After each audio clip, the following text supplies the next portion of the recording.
been a while since QPad have come across our desks. Now, I last spoke to the team at Gamescom 2019 and checked out all of their product line for 2020. And now that we're nearly halfway through this very odd year, we're starting to see the new QPad gear come out.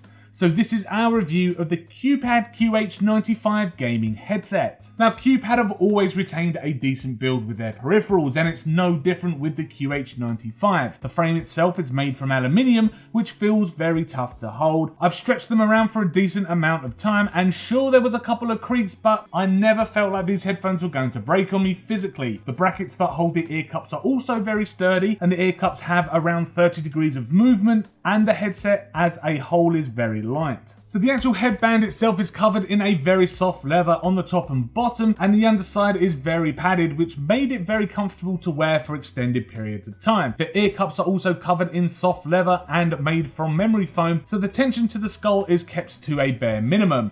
They didn't feel very tight at all, yet the memory foam did hug my head for some decent noise isolation. The ear cups are also closed off with massive QPad branding on them, which helps with sound leakage, although the soundstage isn't as wide as open-backed gaming headsets. And to be honest with you, everywhere you look on these headsets, you're going to be greeted with a QPad logo or symbol. They're very heavily branded, which, to be honest with you, for me is a shame. A plainer set of black gaming earphones would have been a lot sleeker. There are also exposed cables that run between the ear cups and the headband, which I've never been a real fan of on other gaming headsets we've seen in the past. If there was a chance these headphones would break, the exposed cable is where it will happen, absolutely for sure. Overall though, I'm very happy with the physical quality and design of the QPad QH-95 headset. Now I mentioned tech, and this is where the QPad QH-95s really shine, and I'm confident with that statement, as this is one of the better implementations of Digital 7.1 I've heard. For this, the headset relies on an external sound card. Now the sound card doubles up as a remote and has buttons for volume, muting your headset or microphone, and also the 7.1 activation. Now, sound separation in the standard stereo mode is pretty decent, and I had a couple of really nice games of Valorant with them, but as soon as that 7.1 sound kicks in, you can place certain noises far better in the game. Footsteps, for example, are an important cue for Valorant players, and I can safely say that if someone is running up behind you, you're going to hear it. The external sound card relies on USB power, whereas the standard inline remote, which is also supplied, plugs straight into your audio and mic jacks into the back of your PC. There are no drivers that need installing either, which is just a bonus for me. Plug and play all day makes things nice and simple. Sound quality wise, the headset definitely favors the mids and highs, and gun sounds and grenade explosions really suffer from a lack of punchy bass. If you're after game-changing sounds, this won't suffice, but if you're wanting to listen to your enemy's footsteps, or if they're reloading around a corner before popping back out to start shooting at you, then you could consider the QPad QH-95s for sure.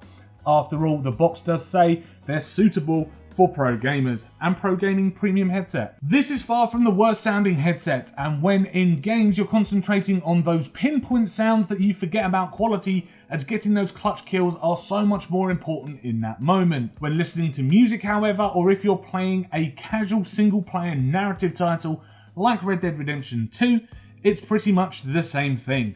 The headphones favour the mids and highs, which makes vocals in music sound decent and clear, and snare hits and higher frequency digital instruments shine through, but with that lack of bass, it does feel a little empty. I mean, sure, the bass is present, it's just not punchy enough to really immerse you into a game or a piece of music. Now, this does act both with the 7.1 external sound card and the standard stereo inline remote, by the way, which, if I didn't say so before, both have exactly the same controls, bar the button to turn on 7.1 audio. The cable length in total can reach up to 5.4 meters long, which is perfect for gamers who keep their desktops away from their monitors, or even console gamers who like to lounge back and chill on the sofa with their PS4 or Xbox One is on a TV unit. There is an adapter which can turn the standard inline remote into a single jack to go into the controllers, but the 7.1 sound card needs USB power, so a cable to the console is required. So I tested the microphone quality by recording some audio into Adobe Audition, as I can't hear myself when talking to my friends on Discord, and I must say this microphone absolutely rocks. It sounds so good for a microphone that sticks out the side of a gaming headset. Now of course it's not going to be a match for your Blue Yeti sitting on the desk, but if you're lounging back on the couch playing some games, your friends aren't going to complain about listening to you with this microphone. It produces a very clear tone and also very well rounded with a bit of bass to make your voice sound a lot more full inside of games. One downfall though is that because of that closed back design and the fact that the memory foam pads do a great job of isolating outside noise, it's a little difficult to hear yourself speak to know how loud you're actually being.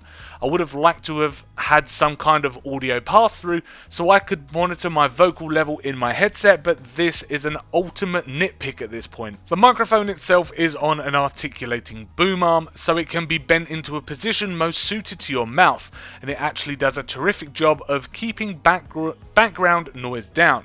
My phone went off several times during my testing, and each notification was very quiet compared to my speaking voice. The microphone can be removed if it's not needed, and on the end of it is a 3.5mm auxiliary jack which just plugs right into the side of the left ear cup. As I said before, there is a mute switch on the side of the inline remote or sound card depending on which one you're using for your setup, and you can mute yourself if you needed to speak to someone else outside of your games, like if someone calls you for example. The QPad QH-95 gaming headset has got some glowing features, and to be quite frank, if you're into your competitive FPS games, there's not much better if you don't want to mess around with condenser microphones and audio interface setups. Also, if you are a console gamer, you can't really go wrong. The 7.1 virtual surround sound is a bit like love it or hate it, but at least here you've got the best of both worlds and the choice to make between stereo or 7.1, and you've also got a decent length cable. The headset is also very comfortable to wear for long periods of time, which means if you're anything like me and you're finding yourself playing Valorant more and more every day, it's definitely a decent way to go. So thank you very much for checking out our video review of the QPad QH-95 gaming headset. If you enjoyed this video, then hit that like button, subscribe to keep up with our latest tech and gaming videos, and also let us know in the comments down below what you thought about this video and whether you would go for a QPad QH-95 from everything you heard today, or you would stick to what you're using at the moment. Let us know what you're using at the moment. As I say, thank you very much for watching, and we will see you in our next video.